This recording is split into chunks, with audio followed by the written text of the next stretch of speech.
ও টুম্পা সোনা একটা হাম্পি দে না, আমি মাইরি বলছি আর খৈনি খাবো না। আরে বাস, এই মেয়েটা কে রে? আরে মেয়েটা নতুন রে, পাড়ায় নতুন এসেছে। এর বাবার ঘুটে পাড়ায় একটা বিরিয়ানির দোকান আছে। তাই নাকি? তাহলে তো একবার কথা বলে দেখতে হচ্ছে বাস।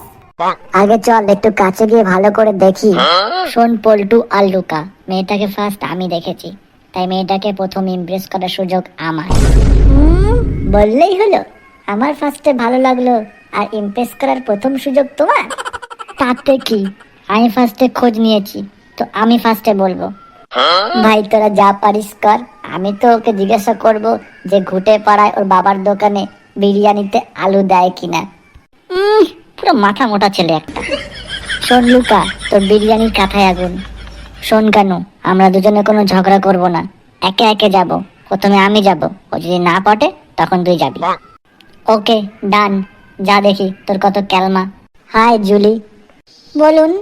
তোমার এই রূপের ছটা দেখে আমার মনের মধ্যে যেন কাল বৈশাখী ঝড় বয়ে গেছে। কাল বৈশাখী ঝড়? তার মানে আপনি কি বলতে চাইছেন আমি দেখতে কাল বৈশাখী ঝড়ের মতন? ইডিয়েট। হলো তো প্রেস্টিজ পাঞ্চাদ। শোন ভাই, যেটা পারিস না সেটা করতে যেতে নেই, সরে যা, এবার আমাকে যেতে দে। Excuse me madam. বলো। তুমি যখন রাস্তা থেকে হেঁটে যাও না, তখন মনে হয় আকাশ থেকে কোনো অপ্সরা রাস্তার নোংরা ড্রেনের পাশে এসে দাঁড়িয়েছে। কি? অপ্সরা নোংরা ড্রেনের পাশে এসে দাঁড়িয়েছে? তুমি আমাকে নোংরা ড্রেন বলতে চাইছো? আমি এখান থেকে এখনই পুলিশ ডাকবো। এক্ষুনি পালালে ভাই এখান থেকে।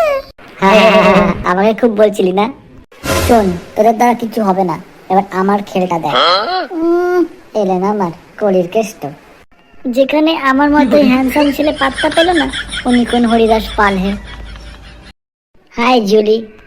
আপনার আবার কি চাই? দেখুন, আমি আমার অন্য দুই বন্ধুর মতো আপনাকে জ্বালাতে আসিনি। খুঁটে পাড়ায় আপনার বাবার একটা বিরিয়ানির দোকান আছে না? হ্যাঁ আছে তো। আপনারা একটা ডেলিভারি বয় খুঁজছিলেন না আপনাদের দোকানে বিরিয়ানি ডেলিভার করে দেওয়ার জন্য? সেই কাজের জন্য আমি একদম পারফেক্ট, কারণ আমি এই এলাকার সব জায়গা চিনি। বাহ, আমি তো আপনার মতোই একজন ডেলিভারি বয়কে খুঁজছিলাম, সেই জন্য তো সকাল থেকে এত চিন্তায় আছি, একটাও ডেলিভারি বয় পেলাম না। চলুন আমাদের দোকানে চলুন, আজ থেকেই আপনি আমাদের দোকানে জয়েন করে নেবেন।